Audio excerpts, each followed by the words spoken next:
नमस्कार मित्रों, एक बार फिर से आप सभी का स्वागत है। आज के इस वीडियो में हम सभी लोग टीजीटी और पीजीटी चित्रकला की तैयारी के लिए प्रैक्टिस सेट हल करेंगे और इस प्रैक्टिस सेट में आपको 20 प्रश्न मिलेंगे। ये 20 प्रश्न आपके लिए बहुत ही लाभदायक हैं। तो चलिए आज के इस प्रैक्टिस सेट को हल करते हैं। और अगर आपको प्रैक्टिस सेट अच्छा लगेगा तो प्रैक्टिस सेट को लाइक कर दीजिएगा वीडियो को, और वीडियो को शेयर कर दीजिएगा अधिक से लोगों को। तो सबसे पहला प्रश्न देखते हैं, प्रश्न नंबर 1। कांगड़ा शैली के चित्रकारों का प्रिय विषय क्या था? ऑप्शन है प्रकृति चित्रण, राधा कृष्ण, शिव पार्वती, इनमें से कोई नहीं। सही जवाब क्या होगा? तो यहाँ पे जितने लोगों ने ऑप्शन बी जवाब दिया बिल्कुल सही है, राधा कृष्ण। तो पहाड़ी चित्रकला को कांगड़ा की शैली के नाम से भी जानते हैं और इस शैली का मुख्य विषय प्रेम रहा है, और जिसमें राधा कृष्ण के प्रेम को आधार मानकर चित्रों का निर्माण किया गया है। चलिए अगला प्रश्न देखते हैं। दमयंती स्वयंवर चित्र किस शैली से संबंधित है? ऑप्शन है कांगड़ा, नूरपुर, गुलेर या बसौली। सही जवाब होगा यहाँ पे ऑप्शन ए, कांगड़ा। दमयंती स्वयंवर चित्र कांगड़ा शैली का है। अगला प्रश्न देखते हैं, प्रश्न नंबर 43। लघु चित्रकला की निम्नलिखित कलाओं में से कौन सी कला हिमाचल प्रदेश और गढ़वाल की पहाड़ियों में संरक्षित थी? ऑप्शन है पहाड़ी चित्रकला, राजस्थानी चित्रकला, जैन चित्रकला या राजपूत चित्रकला। तो सही जवाब होगा यहाँ पे ऑप्शन ए, पहाड़ी चित्रकला। तो लघु चित्रकला की कलाओं में हिमाचल प्रदेश और गढ़वाल की पहाड़ियों में जो संरक्षित थी वो पहाड़ी चित्रकला थी। अगला प्रश्न है, इनमें से पहाड़ी स्कूल के प्रमुख केंद्र कौन कौन से हैं? ऑप्शन है कोटा, बूंदी, किशनगढ़, बसौली, गुलेर, कांगड़ा, बीजापुर, गोलकुंडा, नागद्वार या उदयपुर, जोधपुर या बीकानेर। चारों विकल्पों में से कौन सा विकल्प सही है? तो जितने लोगों ने ऑप्शन बी जवाब दिया बिल्कुल सही है, बसौली, गुलेर और कांगड़ा। तो पहाड़ी स्कूल या पहाड़ी शैली के मुख्य केंद्र बसौली, गुलेर और कांगड़ा है। अगला प्रश्न है, नई दिल्ली में स्थित जंतर मंतर किसके द्वारा बनवाया गया था?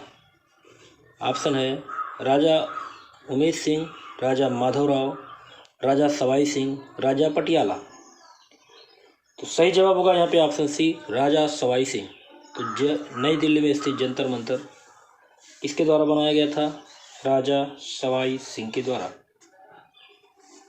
अगला प्रश्न देखते हैं, निम्नलिखित में से कौन सा विषय कोटा स्कूल ऑफ आर्ट में अधिकतर चित्रित किया गया है? कोटा स्कूल ऑफ आर्ट में अधिकतर चित्रित किया गया है। ऑप्शन है रागरागनी, संगीत दृश्य, बारामासा या शिकार दृश्य। तो सही जवाब होगा ऑप्शन डी, शिकार दृश्य। तो राजस्थानी की उपशैली कोटा शैली में शिकार दृश्य चित्रित किया गया है, और आपको पता होगा कि कोटा शैली को मुख्य आश्रय देने वाले हैं राजा उम्मेद सिंह। अगला प्रश्न है, बूंदी चित्र शैली की रंग योजना कैसी है? धूमिल है या चटकीली है या हल्का रंग योजना है या स्याही रहित रचित योजना है? तो सही जवाब होगा यहाँ पे ऑप्शन बी, चटकीली है। तो बूंदी शैली की रंग योजना चटकीली है, और बूंदी शैली के चित्रों में सोने और चांदी के रंगों का प्रयोग किया गया है। अगला प्रश्न देखते हैं, बाणी थाड़ी, जिसको बाणी थाड़ी भी कहते हैं, चित्रकारी किस कवि की कविता से प्रेरित है? ऑप्शन है ईश्वरीदेव सेन, जगत सिंह, संसार चंद या राजा सावंत सिंह। तो सही जवाब होगा यहाँ पे ऑप्शन डी, राजा सावंत सिंह। तो नागरीदास की कविताओं को आधार बनाकर बनी थनी के रूप में सौंदर्य चित्रित करने का जो है मोरध्वज निहाल चंद्र को है, और मोरध्वज द्वारा चित्रित ग्रंथों की संख्या कुल 75 बताई जाती है, जो नागर समुच्चय नाम से प्रसिद्ध है। अगला प्रश्न है, किशनगढ़ चित्रण किस राज्य से संबंधित है? ऑप्शन है उत्तर प्रदेश, बिहार, राजस्थान, जयपुर। सही जवाब होगा ऑप्शन सी, राजस्थान। किशनगढ़ चित्रण जो है राजस्थान से संबंधित है। अगला प्रश्न है प्रश्न संख्या 50। किशनगढ़ शैली किस लिए सर्वश्रेष्ठ है? ऑप्शन है सहज भक्ति भावना के लिए, कठोरता के लिए, राजघराने की भावना के लिए, इनमें से कोई नहीं। सही जवाब होगा ऑप्शन ए, सहज भक्ति भावना के लिए किशनगढ़ शैली सर्वश्रेष्ठ मानी जाती है। अगला प्रश्न है किशनगढ़ स्कूल का प्रसिद्ध चित्रकार कौन था? ऑप्शन है सुरजन, सवाई जय सिंह, निहाल चंद, अबुल हसन। सही जवाब होगा ऑप्शन सी, निहाल चंद। अगला प्रश्न देखते हैं ढोला मारू चित्र का संबंध निम्न में से किससे है? किशनगढ़ शैली से है, मेवाड़ से है, या उदयपुर से है, या जोधपुर से है? तो यहाँ पे सही जवाब होगा ऑप्शन बी, मेवाड़ शैली से है। तो राजस्थानी चित्रकला शैली का एक प्रमुख उपशैली मेवाड़ शैली है और ढोला मारू चित्र का संबंध यहीं से है। अगला प्रश्न है आपस में मिलाएं। एक तरफ शैली है मुगल शैली, मेवाड़ शैली, किशनगढ़ शैली और कोटा शैली, और एक तरफ राजाओं के नाम दिए गए हैं।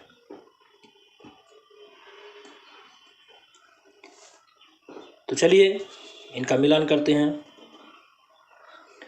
मुगल शैली से संबंधित है जहांगीर, मेवाड़ शैली से हैं जगत सिंह, किशनगढ़ शैली से हैं शावन सिंह और कोटा शैली से हैं राजा उन्मेष सिंह। तो इस तरह से मिलाने पर ऑप्शन ए बिल्कुल सही है।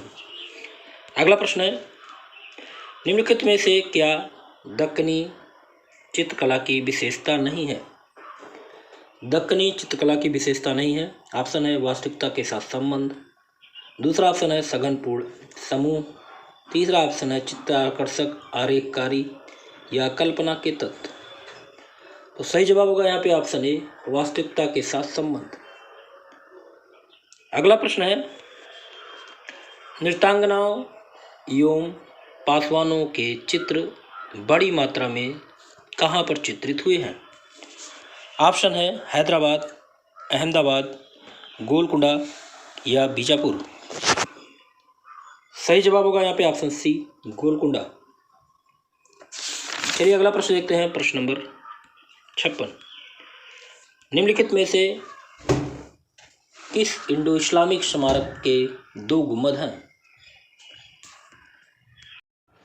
पहला ऑप्शन है गयासुद्दीन तुगलक का स्मारक, दूसरा ऑप्शन है अलाई दरवाजा, तीसरा ऑप्शन है हुमायूं का मकबरा और चौथा ऑप्शन है सिकंदरा। सही जवाब होगा ऑप्शन सी, हुमायूं का मकबरा। तो हुमायूं का मकबरा इस्लामिक वास्तुकला का एक श्रेष्ठ उदाहरण है और इंडो इस्लामिक स्मारक में 2 गुंबद दिख हैं। अगला देखते हैं ताजमहल का वास्तुकार कौन था?